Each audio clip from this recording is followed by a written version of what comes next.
Se você acha que esse sentimento da polarização extrema vai terminar em outubro, esse não deve ser o caso. Os brasileiros estão divididos e rejeitam tanto o outro lado que qualquer governo que comece no dia 1º de janeiro vai ter que enfrentar uma enorme resistência.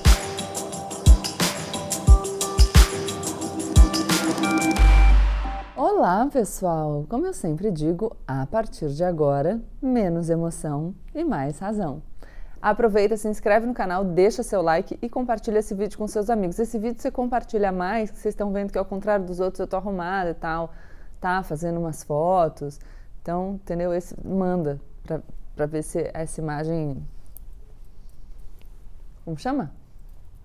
Perdi a palavra. Hoje eu queria conversar com vocês sobre um aspecto interessante e triste dessa eleição. A gente não sabe quem vai ganhar em outubro, mas a gente sabe que boa parte dos brasileiros vai ficar descontente. Como assim, Gabriela? A gente sabe quem vai ganhar em outubro, as pesquisas já estão dizendo. A gente sabe o que as pesquisas estão dizendo agora, tá?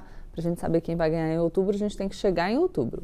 Calma. Expectativa é uma coisa, né? O que vai acontecer é outra. Os principais candidatos têm taxas de rejeição altíssimas. É isso aí. Se você acha que esse sentimento da polarização extrema vai terminar em outubro, esse não deve ser o caso. Os brasileiros estão divididos e rejeitam tanto o outro lado que qualquer governo que comece no dia 1º de janeiro vai ter que enfrentar uma enorme resistência.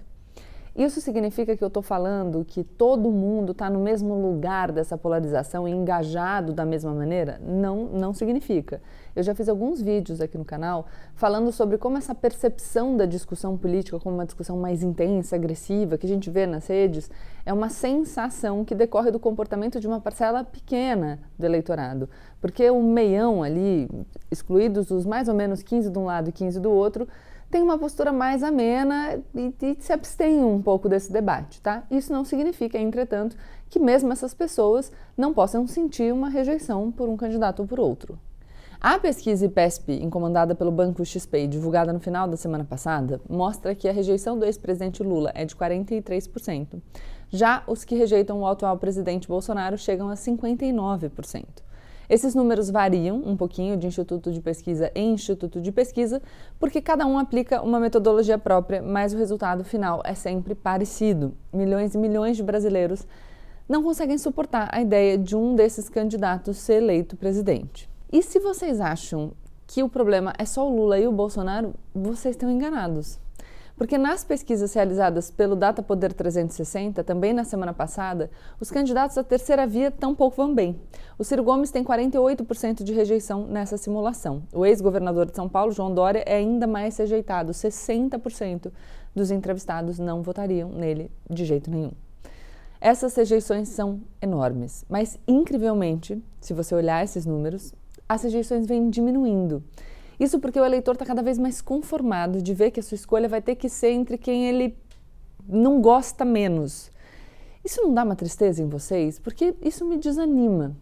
Segundo o levantamento do jornal O Globo, a partir do banco de dados de diversos centros de pesquisa, a menos de 5 meses do primeiro turno, os patamares de quem diz não votar de jeito nenhum em fulano ou cicrano são os maiores desde 1989, ano em que o país voltou a ter eleições diretas após a ditadura militar. Há alguns meses, que parecem milênios, a conversa política e as costuras entre partidos vêm tentando achar um candidato que responda a esse problema, um cara ou uma mulher, que o eleitor não vote torcendo o nariz. Uma pessoa que possa ser escolhida com convicção pela maioria. O Maurício Moura, do Instituto Ideia, já disse que o número de pessoas que gostaria de uma outra opção, que não fosse o Lula ou o Bolsonaro, chegou a ser metade do eleitorado. Mas os candidatos apresentados não foram capazes de capturar essa galera. E isso fica claro pela baixíssima intenção de voto da tal da terceira via. Ainda tem tempo. As convenções partidárias, em que são escolhidos os nomes de todos os candidatos de cada partido, ocorrem a partir de 20 de julho. E o prazo final do registro eleitoral do candidato é 15 de agosto. Até lá, o tabuleiro pode mexer. E é com essa esperança que os partidos interessados em lançar uma terceira candidatura estão tentando se organizar de maneira cada vez mais desesperada. MDB, PSDB, Cidadania e União Brasil tinham combinado de lançar uma candidatura única há um tempo atrás. A ideia é que, como existem muitas opções de terceira via, esse voto estaria sendo disperso. Mas os partidos não conseguiram se entender e a União Brasil, que tem o maior cofre de fundo partidário eleitoral, pulou fora desse arranjo.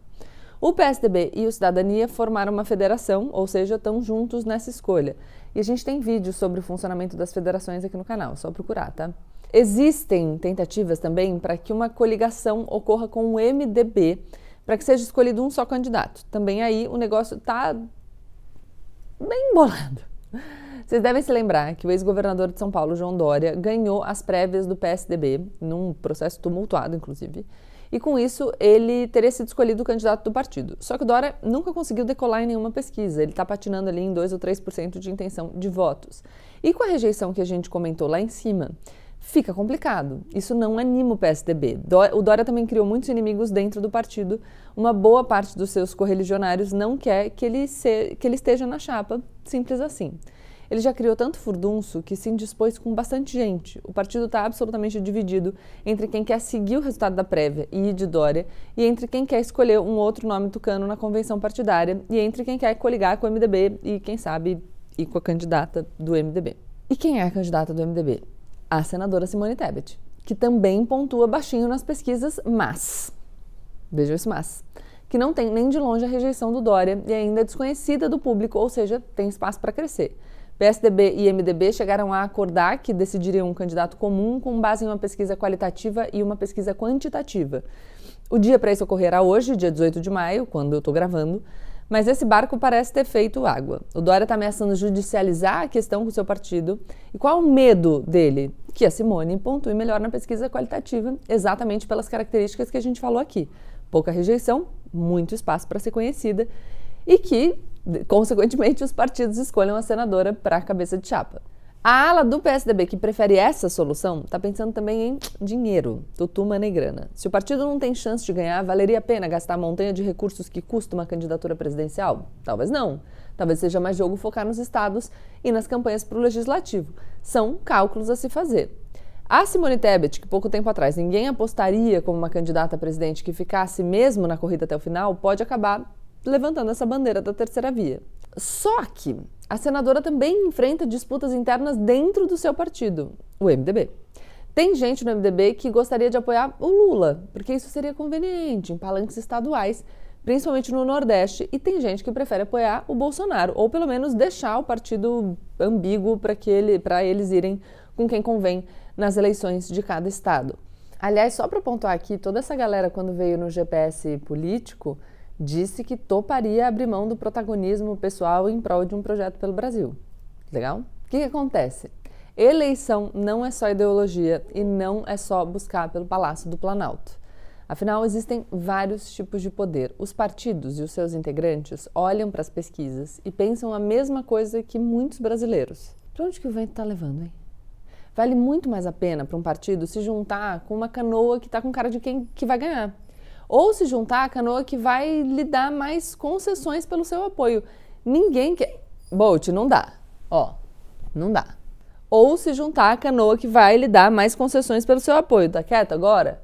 Ninguém quer acabar apoiando um candidato nenico e fracassado, vocês entendem? Por quê? Porque isso diminui o seu poder de barganha. Afinal, quando todo esse processo eleitoral passar, vão começar as composições de bancada a nível federal e estadual também. O que toda essa confusão nos mostra é que o eleitor brasileiro vai sair extremamente frustrado dessa eleição. E vai ser assim também porque ele só olha para a eleição presidencial quando ele tinha que prestar atenção também no Congresso Nacional. E claro, nos âmbitos estaduais também, mas enfim. No Congresso, vou pontuar, vou frisar aqui. As pesquisas indicavam que havia espaço para outro nome, mas esse nome de consenso simplesmente não surgiu, pelo menos até agora, o que me faz conjecturar também se as pesquisas de fato conseguiram medir o sentimento real do brasileiro. Porque às vezes o entrevistado responde o que ele acha que ele deveria porque não tem coragem de admitir a sua verdade. Vocês sabem, já falei muito isso por aqui. Em economia existe o conceito de preferência revelada, ou seja, que independentemente do que as pessoas dizem que querem fazer, é o que elas de fato fazem, que demonstra o seu verdadeiro desejo. Mesmo um desejo inconfessável. E o cachorro tá chorando de novo. Bolt também tá triste. A rejeição pegou até o cachorro. Talvez o eleitor brasileiro tenha dito que queria outra opção, quando no fundo, ele já estava decidido por uma das opções que está na mesa. Afinal, diversos nomes foram apresentados, mas nenhum deles teve força suficiente nas pesquisas para impor a sua candidatura de maneira incontestável. Ou talvez não gostar seja mais fácil. Eu não gosto de política, eu não gosto de político, eu voto contra porque é o que dá para fazer e pronto. Eu viro o tal do cético preguiçoso que eu sempre comento aqui. Queria uma outra alternativa, mas não vou fazer nada por ela e ninguém me agrada completamente, logo não esperem apoio ou ação de mim. Será que isso funciona? Será que isso funciona? Você não quer nenhum dos dois? O que é? Mas o que foi? Você queria a terceira via? Mas o que você fez pela terceira via? Mas como que vai ter terceira via se você não trabalha por ela? Você precisa agir. O brasileiro parece desanimado e só quer acabar com o próprio sofrimento. Tá que nem o Bolt. E eu entendo. Segundo o cientista político Antônio Lavareda, nessa eleição o sentimento predominante é de ansiedade. O brasileiro está angustiado para resolver problemas muito concretos. O custo de vida, a inflação e a falta de comida na mesa. Ele precisa de uma solução. Mas o ponto é, será que ele está buscando essa solução direito? Será que a gente tem se engajado numa solução? Será que se a gente estivesse na cadeira do GPS e nos perguntassem se a gente está disposto a fazer concessões em prol de um projeto e trabalhar por ele, nós responderíamos que sim? E a gente estaria falando a verdade? Se é a enorme rejeição ou decepção que o eleitor sente por um candidato, que faz com que o eleitor já tenha decidido pelo que ele considera menos pior, essa não pode ser verdadeiramente uma eleição de esperança. E pode ser para alguns, tá? Eu sei que existem pessoas genuinamente animadas. Eu estou apenas comentando os números do sentimento predominante. E saber desse sentimento me entristece. Entristece o Bolt também, que não para de chorar nesse vídeo. Meu ponto é, vocês concordam que a gente precisa pensar nisso? Deixa o seu like, se inscreve no canal e compartilha esse vídeo com seus amigos. Tchau, tchau.